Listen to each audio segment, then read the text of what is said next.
আচ্ছা মাহিম, তুই যে নামাজ কালাম পড়লি, তোর কাছে কেমন লাগলো? আলহামদুলিল্লাহ বন্ধু, নামাজ পড়ে অনেক শান্তি পাইছি।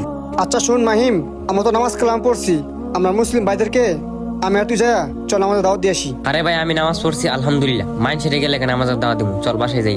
আরে মাহিম, তুই এটা কেমন কথা বললি? শোন, আমাদের নবী মোহাম্মদ সাল্লাল্লাহু আলাইহি ওয়াসাল্লাম বলছেন যে তোমার নামাজ কালাম পড়ো, অন্যদেরকে নামাজে তোমার সবাই দাওয়াত দেও। হ্যাঁ বন্ধু, আমার ভুল হয়েছে। আমাদের নিজেরও নামাজ পড়তে হবে এবং আমাদের মুসলমান ভাই যারা আছে নামাজ পড়ো না তাদেরকে নামাজের দাওয়াত দিতে হবে। চলো নামাজের দাওয়াত দিয়ে আসি। আসসালামু আলাইকুম ভাই। ওয়ালাইকুম আসসালাম ভাই, কিছু বলবেন আমাকে? ভাই, আমরা আসরের নামাজটা তো মসজিদ থেকে পড়ে আসলাম। আপনি তো এখানে দাঁড়িয়ে ফোন টিপতেছেন। ফোন না টিপে আপনি যদি নামাজটা পড়ে আসতেন তাহলে আপনারই ভালো হতো। চলেন ভাই নামাজ পড়াই। আরে ব্যাপার দাঁড়ান ভাই, ভাই আপনি তো টেডি শার্ট পিনছেন ভাই। ভাই আপনি টেডি শার্ট পিনছেন না, এই টেডি শার্ট পিনে নামাজ কালাম পড়লে নামাজ হয় না ভাই।